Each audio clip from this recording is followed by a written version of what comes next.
Dans cette vidéo, nous allons voir comment est-ce qu'on peut ranger une liste dans l'ordre croissant ou dans l'ordre décroissant. Ça veut dire que si votre liste est composée des valeurs, des nombres ou des alphabets, vous pouvez choisir de les ranger dans l'ordre croissant ou décroissant en fonction du type d'opération ou du projet que vous faites. Donc, on va voir de façon simple, hein, pas perdre trop de temps, comment est-ce qu'on peut procéder. On va directement aller sur notre éditeur de code, PyCharm, la version community que j'utilise. Je vous le recommande vivement parce que vous pouvez créer votre environnement virtuel et travailler sur plusieurs projets différemment. Alors, je vais aller sur mon projet Python. Je vais créer un fichier Python que je vais appeler, par exemple, list. Donc, j'appelle list opère. Donc, les opérations sur les listes. Donc, ce que je vais faire, je vais créer une liste au début. Donc, je vais créer une liste au début que je vais utiliser pour vérifier si je peux rendre de façon croissante ou décroissante. Donc, la liste, je vais mélanger les valeurs. Donc, je vais prendre les valeurs de 1 à 5, mais je vais mélanger. Je prends d'abord 5. Ensuite, je vais prendre la valeur 2. Ensuite, je vais prendre la valeur 4. Ensuite, je vais prendre la valeur 3. Ensuite, je vais prendre la valeur 1.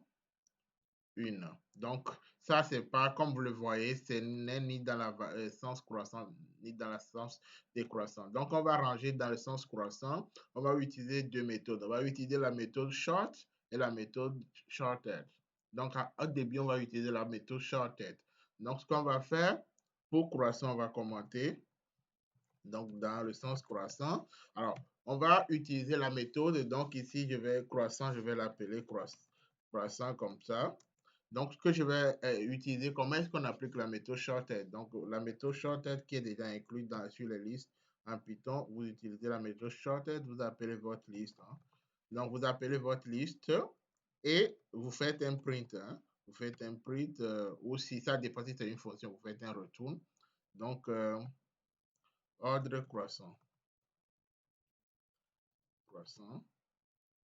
de ma liste. Donc, maintenant, vous appelez votre liste comme ça. Donc, le croissant que j'ai écrit, je fais croissant comme ça. Donc, j'ai appelé shorted, donc je fais comme ça et j'exécute mon code. Donc, l'ordre croissant, j'avais mélangé, donc vous voyez, ça le met de 1, 2, 3, 4 à 5, donc on a l'ordre croissant. L'ordre décroissant, je vais définir décroissant, donc décroît. Donc, comment est-ce que j'applique la méthode shorted? Si je vais appliquer la méthode shorted pour faire l'ordre décroissant, il y a juste une seule différence. Hein. On va appliquer le shorted qu'on a fait, on va appeler notre liste.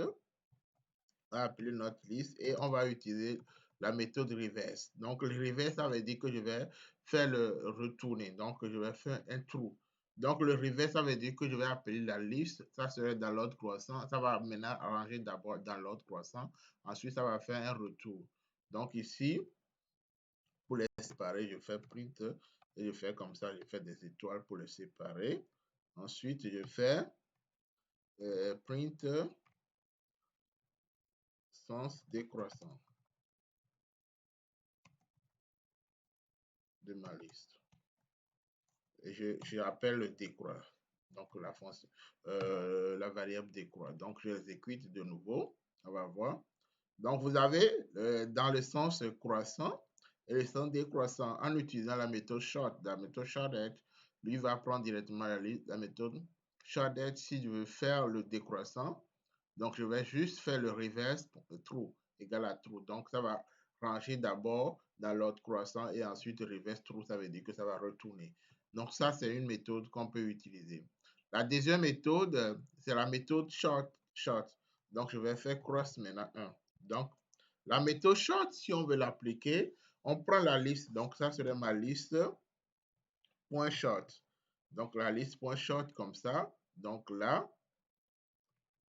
ordre croissant, donc je vais séparer comme ça. Je fais un print, je sépare avec celui-ci, comme ça vous allez voir d'abord l'ordre croissant, donc je fais print sens croissant et j'appelle la liste 1. Donc j'ai fait cross 1. Donc je vais exécuter.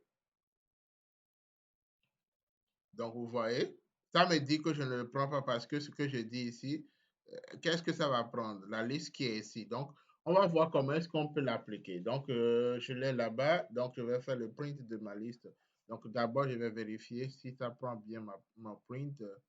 Donc, le cross ici, ce que je vais faire, moi, je vais le définir de cette manière ici. Ça va prendre ma liste. Je vais revoir. Pourquoi if me fait non, sans constant, il prend. OK, donc je fais liste. Je vais faire short. Donc, le sort là.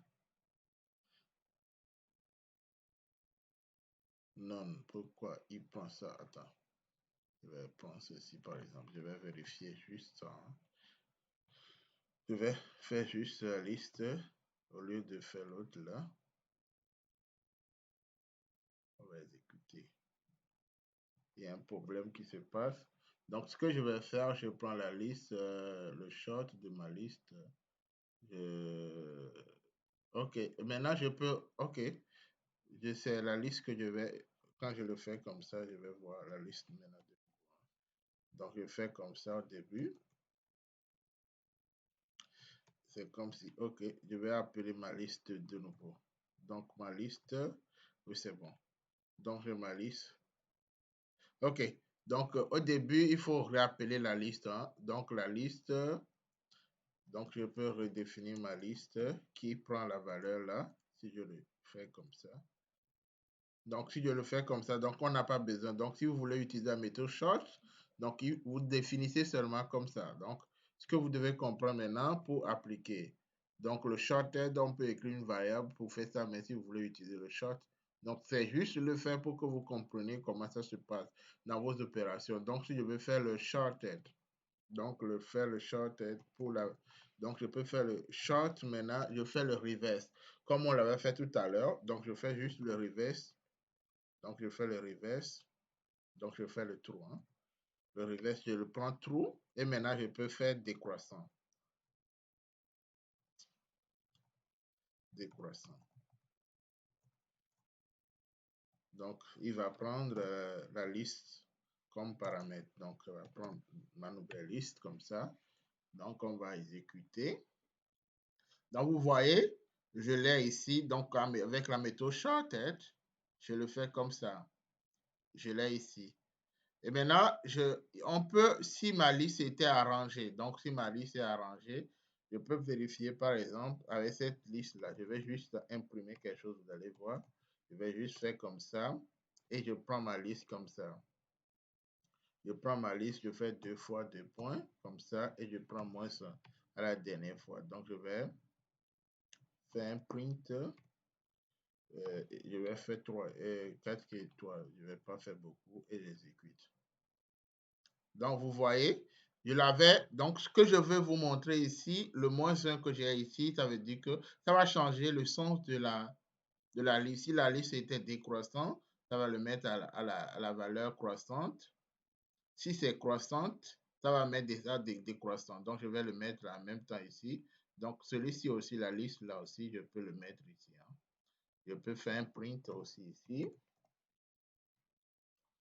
Je fais un print, je fais aussi quelques points. Donc, je fais comme ça. Donc, si ici, c'était la liste, on l'a mis dans le sens croissant. Normalement, ça doit le mettre dans le sens décroissant. Donc, ici, c'est dans le sens croissant. Donc, si je fais 2 points, la liste 2 points, moins, donc je le mets dans le sens décroissant. Donc, le moins 1, ça permet de changer juste la position. Donc, ça prend la position précédente et ça change le sens. Donc, ici, ça l'arrange avec le short.